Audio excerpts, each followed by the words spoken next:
Welcome back. Another edition of the Wheat and White Bread podcast here. Welcome. We're going to be talking about a few things today. We're going to try a different little format today, and hopefully it'll all work out. We're going to start off with some sports talk, about 10 minutes. Get right into it. The only thing to really talk about up until after Sunday is the Super Bowl, right? So my boy's team's in it. Hey, Philadelphia. Started up saying, "Let's talk about the Eagles." Let's talk about Philadelphia. It really hurt him to say this, y'all. But let's talk about it. What you think? It's coming up. Like I told you, I think if the Eagles can do what the Giants did to the Patriots and get a pass rush before, which they can, they're more than capable.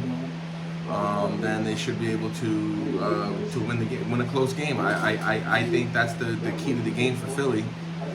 And That's the key to the game for Philly. That's what I think. I think that if they can keep seven in back in defense and just rush four and get pressure on third and if they can get them into some 3rd and 5, 3rd and 6, obvious passing downs and turn that pass rush up with 4. That's where you win and lose the game. You got to get them off the field, right? So I think if they can manage to keep them 3rd and 6, 3rd and 7, get them into 3rd and 5 even. Obvious passing down. I'm gonna tell you something, white boy. We gonna do what we do. We gonna play defense, man. Yep. We gonna play defense in the secondary and the D line. Yep. See, that's what folks feel. Everybody think it's just about the rush. It's about the coverage too. That helps the rush. And we've been doing pretty damn good this season at that. So, I know Pat Mahomes is creative. He's innovative. He's elusive. He got a big, strong arm. So Pat Mahomes gonna have to do what he do. His receivers gonna have to come ready to play. I don't want no excuses. Well, you know what I'm saying? I'm expecting a big game, good game. We got 2 big tight ends. Mm-hmm. You got, big time wide receivers. I agree with everything you're saying, but and then I think the key to Kansas City winning is getting the ball out of Patrick Mahomes' hand quickly. Andy Reid's gonna have to devise a game plan to counteract that pass rush, and every good coach will devise a game plan. And Andy Reid's a good coach. I know as a Philadelphia fan, you're not gonna sit here and discount Andy Reid's coaching abilities. Listen, so I already told you, White Bread, Coach Reid gonna have a game plan. I mean, he know. Yeah. Trust me, and I believe that this is a little more, I won't say personal, because he didn't lead the team in the wrong way. He just chose to leave. He wanted a fresh start due to what happened with his kid. So, and I understand that he made the most of his opportunity. I love Coach Reid to death. Hey, but in this one right here, Coach Reid know he got a damn good team he about to face, man. Even though it's his old team. He knows that you guys are in the Super Bowl for a fucking reason. You know what I mean? So somebody got the MVP on their team that's gonna be out here. Can we at least agree on that? One or the other is gonna be the MVP. I don't think it's the one that you want, but yeah. But I mean, I don't give a shit. I know Pat Mahomes is worthy. I hope they do like Peyton Manning and Steve McNair. Split it with them. If it's that serious about the vote, either give it to Pat Mahomes it's or either give it going to to be a Jalen. split or it's not. Yeah, and I think that Jalen Hurts would be all right to be co-MVP with Pat Mahomes. I think Patrick Mahomes just had a really, really great season. Without Tyreek Hill, everyone was thinking that he was going to drop off. Everyone was saying before the season, what are they going to do? Well, we see what they did. They were the number 1 scoring offense in the league. And why? Because they got Patrick Mahomes on their team. No drop off. Then they got some players who know how to make space, man. Doesn't matter. None of them are the cheetah. There's only one cheetah. We can agree on that. There's only one Tyreek Hill. I agree. Okay, and Tyreek Hill's a special player. He's a special talent. If Denver had a better record, he probably might be in the talks for MVP because he had a phenomenal year. Yeah. Can't stop him. You can't stop. There's some players that you just cannot stop. Jerry Rice was one of them. Calvin Johnson was one of them. Fucking LaDainian Tomlinson was one. There's just some players that they're gonna get their yards. They're gonna get their stats. No matter who they're playing against, it doesn't matter. AJ Brown is becoming one of those guys. He gets his stats no matter who he's playing against. You know what I mean? So it's like you brought him up. Travis Kelce is another guy gets his stats. Hey, he gonna get his because he's a big because you can't cover him. Yeah, and so it's hard with to that cover. being said, I feel like we got to worry about all of making plays, man, regardless of whoever. You gotta play a best game at the best time. Because Pat Mahomes Pat Mahomes just got a way of just generating opportunity. He cuts out of the For his pocket. players. No, he's got a sprained ankle, so that's why you gotta. Hey. That's why I said the key to Kansas City's game is going to be to get the ball out of his hands And quickly. Jalen Hurts got a bum shoulder. We ain't making no excuses. No, for nobody. we're not. Pat No. Mahomes- There's no excuses right Pat now. Mahomes beat He's playing. Joe Burrow. He beat your boy, who you picked to beat him. I thought he would. On I the ball told you, leg, and man. and if you rewind the tape, I say that I was impressed. Patrick Mahomes, though he had I have a lot of respect for that guy. He's got a great player, and I earned a little bit more on that game against the Bengals because high ankle sprain is no joke. It's a debilitating injury. To most players, have to sit out for weeks, and for him to come back after less than a week and play the game that he played and perform the way that he did, that just goes to show what type of player he actually is, and that's a scary player to be going up against. It is. So it's going to be a game. Patrick Mahomes is not going to come out and score 10 points. Patrick Mahomes is coming out and scoring in the 20s, low 30s. Jalen Hurts is going to have to come with it. He's going to have to use his legs. He's going to have to use his arm. Everyone's going to have to play their A game because you're playing against an A team. Do you get Chris Jones 2 or more sacks in the game? I don't think Chris Jones will get 2 or more sacks because Jalen Hurts will scramble and get out of. He has legs, so he'll be aware. Jalen Hurts is very pocket aware. He gets out of the pocket when he feels the pressure. He's very good at that. So I don't think he's going to get sacked a lot. I think he might get a lot of 1 or 2 yard runs because he's going to be scrambling and getting out of. And instead of taking a 4-yard sack, he's going to gain 2. You know what I mean? That's going to happen a few times. You know, he'll get away because he's fast and he's elusive and he's a fucking athlete. All I'm gonna say is, you know what we got to do to win. We know what you know what you got to do. Stick to what we done did. Yeah, just all your run the ball. What got you here? Hey, Just run play the ball. the Work ball. off the play action. If you want to take a deep shot, cause the mismatch, they'll do it. Best But defense against Mahomes is him looking at the we've been clipboard. doing what we do. Yeah. Whether Mahomes score 20, 30, we gonna score right with him. Yep. And it's still gonna come down to the defense making the play.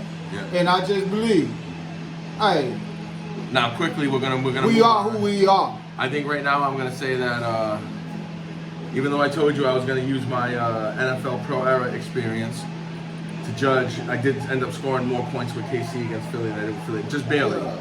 I scored 54 with Philadelphia. I scored 62 with KC. I So. know you just wanted to. It's that close of a game. You wanted it It that is. I'm looking forward to the Super Bowl, and honestly, I think it's going to come down to just like a lot of Super Bowls, whoever has the ball last. And if it's Philadelphia, I think Jalen Hurts got to come with it, make a play against Philly's defense, and if Patrick Mahomes has got the ball, he's going to come with it. I'm gonna say this for all my gamblers, they got us favored about 1.5. I'm going to pick Philly just because you're my boy. And Hold up, your boy making it known. We're gonna beat them by 10 or better. okay, you think By it's 10 going to be a or ball? better. Y'all hearing it here first. Quickly moving I on. said it. We're going to 10 talk or about what people are going to be talking about too. Who's performing at the Super Bowl? I know most people don't like talking about this stuff, but people do like to talk about who's performing. They have a TikTok tailgate party that people can watch. Go to NFL's TikTok page and you can watch the show. Yeah. I guess they're gonna have a bunch of people on there. Jason Derulo and the Black Keys are gonna headline that event, but there'll be other people performing. Who is I'm Chris sure. Stapleton? I don't really know. Is He's that a the black Grammy dude who been Award singing the winner. national anthem everywhere? He's gonna do the In the national military? anthem. Maybe. Your country music award winner. Yeah. So he's a country singer. He's gonna be 15 Country doing Music Association award. America the Beautiful, Babyface. Babyface still getting some love. And then they'll have somebody doing the sign language. Actress Cheryl Lee Ralph. I don't know who she is. She's starred in the Broadway musical Dream Girls. I don't know. Viral TikTok star Justina Miles, who is deaf, will sing the song. She will also provide the ASL version, so she's gonna do the sign language and sing. I don't know her either. I'm not up on that game, but halftime, Rihanna. I haven't seen Rihanna in a long time. I'm kind of looking forward to it. She is a good performer. I'm pretty I'll tell you. curious to see what she gonna come with. She's gonna come with some good I fucking wonder if she's music. gonna bring a feature or two with. She's gonna come with a. I'm she's just saying, gonna- like, if she gonna have a feature or two out there. You know what I'm saying? Who else thinks she's gonna come with a revealing outfit? I know, she just had a baby, so we'll see She how looks much good of though. that- She's posting them we'll see how much IG of that, photos. you She know. looks good. I'm sure she don't Rihanna want keeps nothing herself too in tight. shape. I'll tell you that. So, Rihanna keeps herself in shape. You got to give credit where credit's due. That woman puts in the work. Shout out Rihanna and Jay-Z. Shout out Rihanna. No. So that's going to be it for our sports talk today. We're going to move on to a couple topics we want to talk about. Like I said, we're going to try a whole new format here. Go Eagles, go Philly, go roll Philly, roll. Well, the first thing that we're going to talk about, I'm going to talk first. We're going to do 2 minutes each, uninterrupted. We're going to either agree or we're going to agree to disagree. And we're going to turn it over to the people who listen to the podcast. And we're going to let you guys decide. You either agree with wheat bread, white bread. This is only our opinions. We encourage everybody to, obviously, when you form an opinion, you should do your own research and do your own research. Don't take our don't take our word for it. Use our opinion as more of like a guidance. That's all. That's all. We're just talking about opinions. So the first thing we're gonna talk about is what everyone's talking about nowadays is let me get the clock ready. 2 minutes. I'll introduce the topic. This is our new format. Bear with us for 1 second here, but we're gonna talk about what determines the cost of goods at a store. Where you go, everyone's talking about cost is too high, cost too high, cost too high. So I'm just gonna give my humble opinion about it, and then I'm gonna turn it over to my buddy. And my buddy is going to. Sorry, we had something playing in the background here. That's my bad. My humble friend Wheatbread here is gonna give his opinion on it, and then we're gonna pass it on to you guys, and we're gonna hope we get some feedback here. So I'm gonna get started with. What determines the cost? So I went to the store today and I bought a bunch of food, but I buy eggs a lot, right? So let's just talk about eggs, right? So eggs obviously come from hens, okay? The person who, the cost comes down to whatever the person buys it, who would be the store. So I buy my stuff mostly from a local grocery store. I go to a few of them. I'm not gonna name them all, but that price that I pay, store is determined by the cost that said store paid for it, plus the profit margin that's attached onto that. That's determined by the ownership of the store and probably the stockholders of said store. We they want a certain amount of profits to be earned. They want the company to be profitable, so they take whatever they pay. Now they pay from a manufacturer. Right. That also has their own costs to get the eggs, and also has their own profit margin that's determined by the ownership of that company. And that's what determines the cost of things. So when you go to the store and you pay and you buy a dozen eggs, okay, well the dozen eggs, the price of that dozen of eggs in said store, whatever store you choose to go to, there's Walmart, Target, Food Lion, Harris Teeter, I'm gonna name a bunch of stores, whatever store you go into. The price that you pay is determined by what they paid for it, plus the profit margin that's determined by the ownership of the company. It has nothing to do with the government. The government can, come in and set limits on what people can charge in times of need, like natural disasters and stuff. We've seen like a hurricane hit Florida. They go and say, okay, you can't charge more than X for a generator. You can't charge more than this for things that people need to survive. Because in a capitalist society, people will price gouge, and it's unfair to the consumer. So the government has ways to do that. They can waive taxes for certain times when there's disaster zones, stuff like that. I'm running out of time, but I think that the cost is determined by the ownership of the company, and the profit margins they determine themselves. The government has no influence on this. This is voted on by their board of directors, voted on by the ownership of the company, determined by them solely. And they determine how much they charge for things. And they price match and they do all that stuff with other certain suppliers. But that's just my opinion on it. What do you think? Well, I will first say, we the people. And I hope that I know a lot of people, when I talk to y'all in person, or y'all hit me up, with a DM, y'all be saying, well, hey, they're able to regulate everything else. They always setting different taxes. We got to pay for everything that they want done. But shit, white bread, like I had you to look up, it is cheaper to buy local. So now when we talked about it, he had an opinion about, well, we still wouldn't be able to produce for enough for the people who are already here. Okay. Hey, I don't know all of the schematics. I don't know what is produced. If all farms was jumping, I don't know.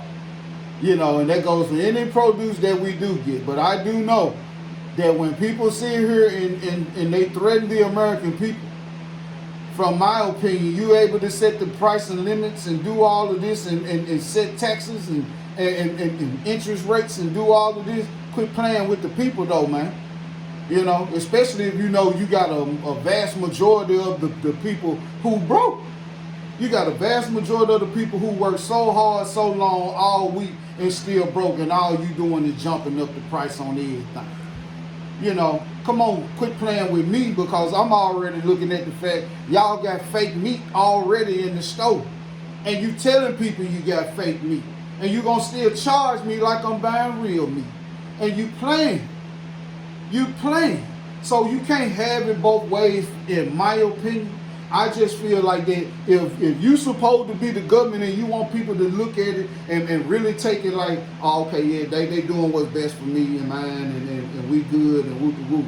Yeah, but that's supposed to go for a lot of more people who do what you do too, though. You know, maybe not to your degree, but it still should go for them. And that's my piece on it, for real.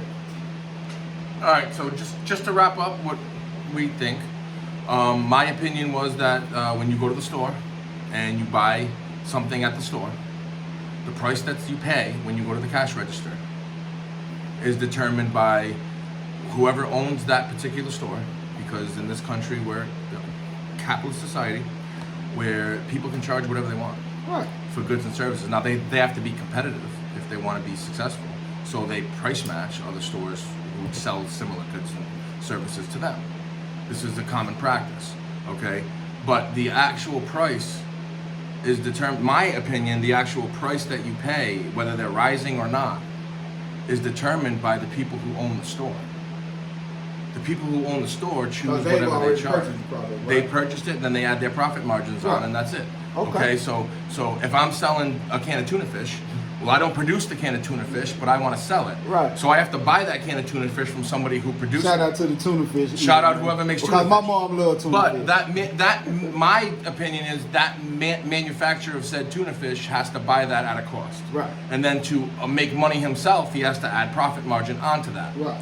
My opinion is the government has no control over what that guy pays for the can of tuna fish, because that comes from a private manufacturer. The government doesn't produce tuna fish. Well, tag me in right quick.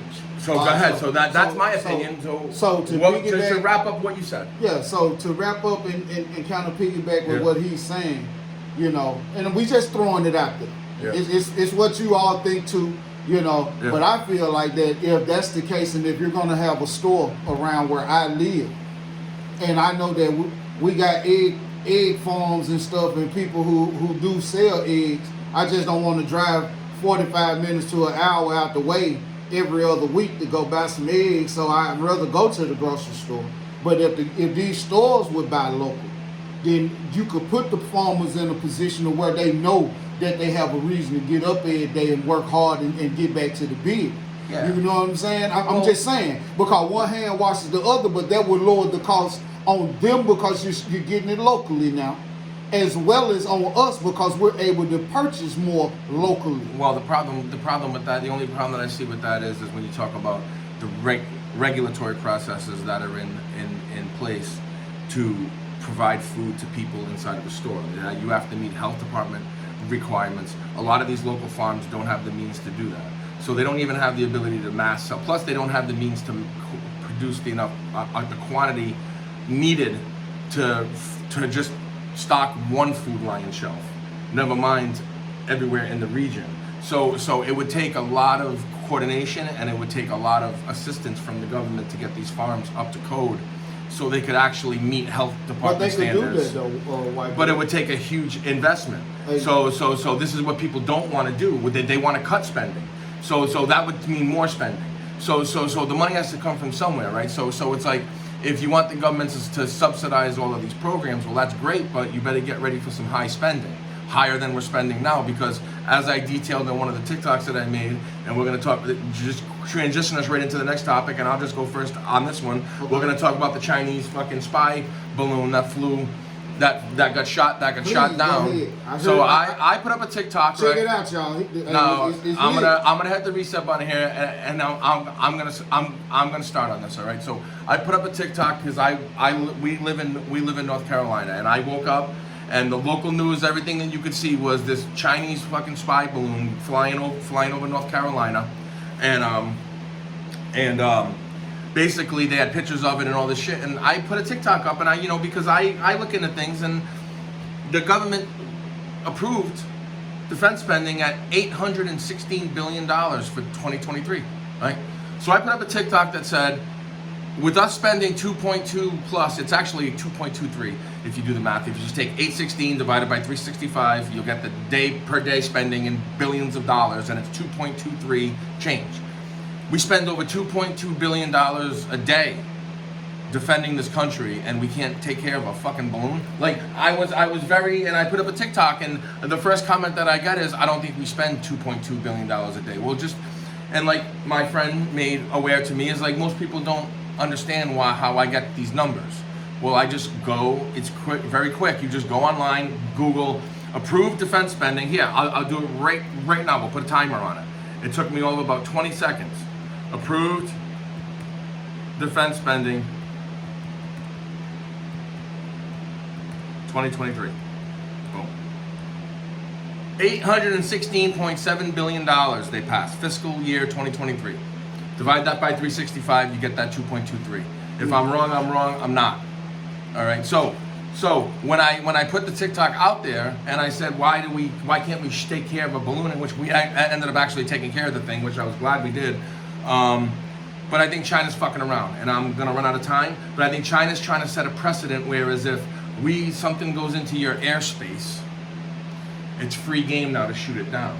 So if we have, say, fighter planes on a patrol in the South China Sea, and they mistakenly go into China airspace, well, then now China has free reign to shoot missiles at them, because now we set the precedent of shooting things down over our fucking airspace. This is the game that I think China's playing. This isn't, no, everyone, this is, like I said, we talk about our opinions here, and I think China's playing a dangerous game, and they're forcing us to set the precedent by doing dumb shit like putting a balloon in the fucking sky. So I don't know what your opinion is. I'm gonna turn it over to you, because it's your time. But how did you feel when you woke up and seen the fucking news with Chinese spy balloons coming over North Carolina? Man, I'm just saying.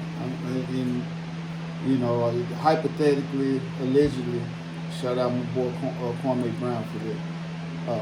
Hypothetically, allegedly, I'm like, if we really not going like what this country says and how they market the military to us, if we really not going and we the first one to spring into action, then I need to know, how could something that big even get launched this close?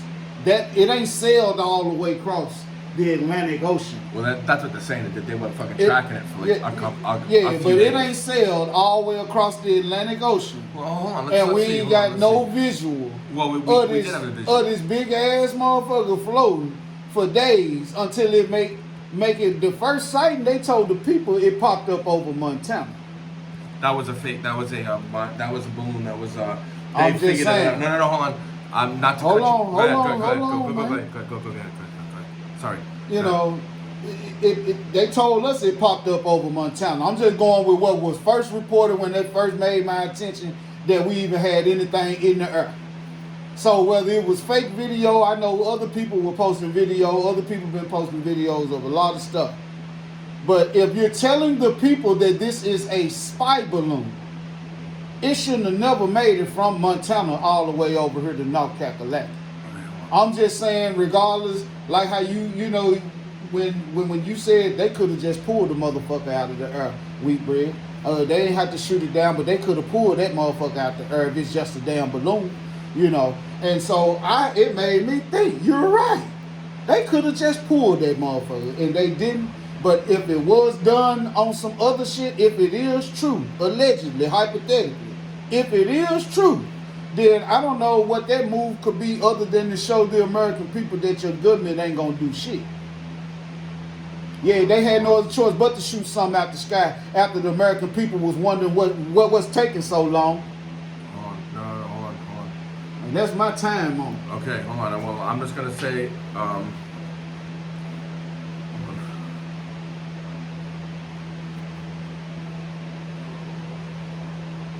because I read something about the one in Montana. I just want to.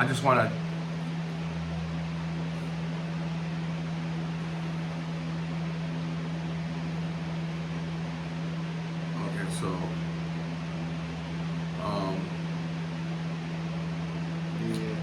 Well, I read something earlier, and I'm just going to reiterate what I said. Is the balloon that was flying over Montana was owned by a local company that was doing some research in the area. It wasn't the same balloon that they shot down over North Carolina. The one that they shot down over North Carolina did not fly across the whole country. It came into the country or over the south into South Carolina, and you could see it from where we were.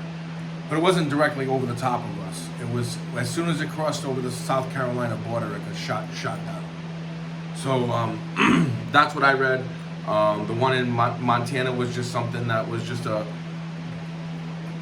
coincidence, I guess. It was owned by a local aeronautics company doing some, surveying of the atmosphere. Like my daughter did one of those as part of a science experiment when she was in high school. They didn't use a balloon, but they used a drone, and they flew it up way up in the air, and they tested the air. They brought it back down. Not at 60,000 feet, though. But I got you. Well, I mean that's what I read, and like I said, people can do their own research. But the one that they shot down, I'm pretty sure came in across the coast and was shot down immediately. Never flew over the U.S. very, very far before it was taken down. Well, either way, it's kind of scary what's going on. The American people, it's one thing to want to feel protected and know you're protected. Yeah. People always know that they have their own weapons to be able to protect their home and protect their person, protect their family. Yeah. But when you talk about, we don't know what could have been, what was going on. If they were spraying something or if they were just testing, we don't know. No one knows. And since it was a spy plane and they, I heard it was a spy plane, a scientific plane. Well, it wasn't a plane. It was a device attached on a balloon. Balloon. Okay, but you know what I mean. Yeah. I know. I just want to clarify that it wasn't any type of plane. Balloon. I'm sorry. Yeah, balloon. the means of flight was a balloon. But at the end of the day, it still moseyed its way over the American soil like it was all good. Now you can't tell me if I bought a plane today and I wanted to fly all the way across this motherfucker, somebody gonna be asking me who the hell am I and what's going on, where you going, whoop de whoop. Yeah. And you can't tell me I won't be monitored, or not. If not monitored, I'm getting stopped soon. I pull over the refuel. What's going on? We need to inspect the plane. Whoop de whoop. Right. Da da da. Even if I took a hot air balloon, where are you going? Right. Don't play with me. Yeah. So that's all that I'm China's saying. just. So and we don't know if it's true that China, it was a Chinese plane. I'm not gonna put it on them. It was a Chinese spy. I I'm believe just that saying, 100%. If I go by what I'm being told, then okay. Yeah. But if I know, no. So I don't know. So it's always allegedly, hypothetically whatever, with me. It's because just what we hear. Because hey, if they wanted to do something, then they would have did something. If that's the case. Now, just to give everybody a heads up, because it's our first time doing this, we are trying to keep it under 30 minutes, so we don't have time to go to another topic. Mm-hmm. But we're going to give people the just a little preview of what we're going to talk about next time. We got a minute left here. We're going to talk about the declaration of North America. My Wheatbread brought this to my attention. I'm going to do some more research. People, do your own research. Do your research. Look it up. And figure out if you. Now I'm going to read it again, and I'll form an opinion about it. But we want to know: do people? There's a lot of talk going around that this circumvents the Constitution somehow to a degree. That's what they said to me. I'm going to check. So I'm going to do my own little research on it, and I'll have my opinion. He'll have his opinion, and we'll put it to you. We'll put it to the people. Yeah. See what you guys think, but we're running out of time right now. We want to try to keep it under 30, so y'all have time continue to listen. To like and subscribe. Like and subscribe. Look up the Maryland Arena Foundation. Check out the Maryland Arena Foundation. Great foundation. MarylandArenaFoundation.org. We do outreach to oncology offices. Those ladies will really appreciate y'all help. I promise you. We help women pay their bills. Those ladies are thanking you all, and I'm gonna thank you all for them. So check out the Maryland Arena Foundation.org. And like and subscribe to us because you're just gonna help us spread the word. All I right. had to throw the cheap Thank you. pocket. I had to throw the Maryland. Thank you. Yeah, Oh, of that's course. all right with you. Of course. Okay, say yes. Go Philly. We love y'all, man. Go.